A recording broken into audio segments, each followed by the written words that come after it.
Here with your Path to Progress. This is December 18th.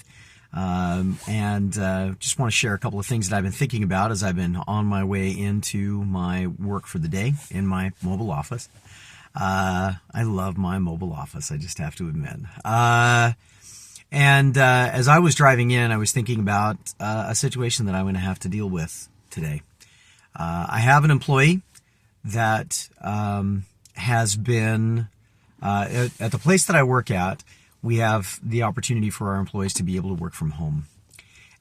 It's a wonderful benefit. It grew out of the COVID situation and has been something that the company has kept.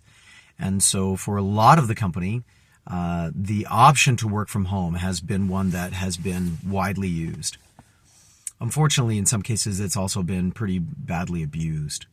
And in this one situation that I'm going to have to deal with, it looks like the situation has been significantly abused. There's a possibility that one of my employees has been hiding, for lack of a better word, and doing enough work to try and stay underneath the radar, so to speak, not on the attention of anybody, but it's catching up with them. And it's made me reflect on two things that are really germane. There's a whole lot of issues that pop up in this, but as it relates to me and what I can take away from this situation for myself, it brings up a lot of things to think about. The first one is, how visible am I? How obvious is it that I am doing what I need to do? How much can people trust me?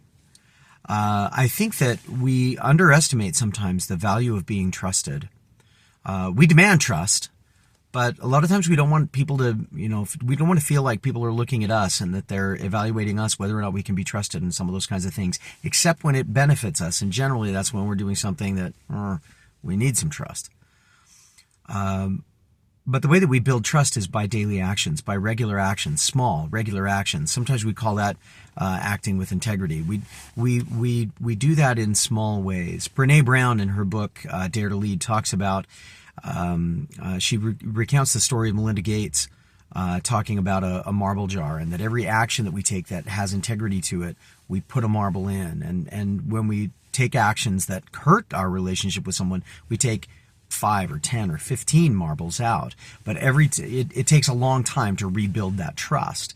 And so for me, one of the questions that I was asking myself is, can I really be counted on to do the things that I say I'm going to do? Do people have trust in me? Because if people have trust in us, it's one thing to be under the radar. It's another thing to be intentionally under the radar when we're trying to get away with stuff. And for me, I like to be under the radar to a certain extent. Because it allows me to do the things that I need to do without being interrupted by lots of meetings and demands and requirements.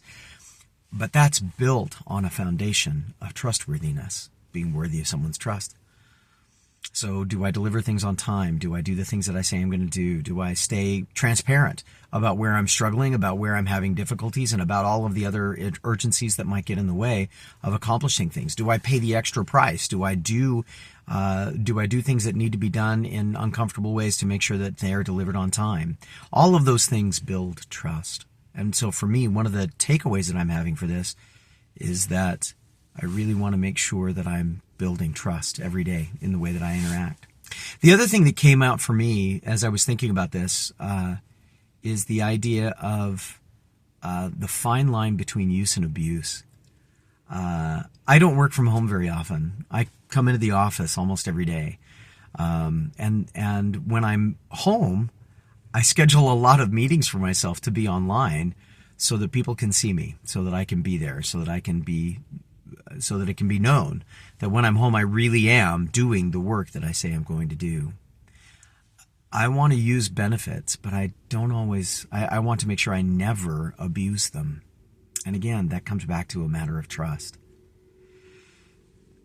My big takeaway for today is I'm going to try a little bit harder today to be thoughtful and intentional about the things that I do that build trust, so that when I need people's good graces, it'll be there for me. I hope this has been useful for you. Like I say, it's something I'm thinking about, so I figured I'd share it. My name is Todd Wenthe. This has been your Path to Progress. Nulum diem. We'll see you next time.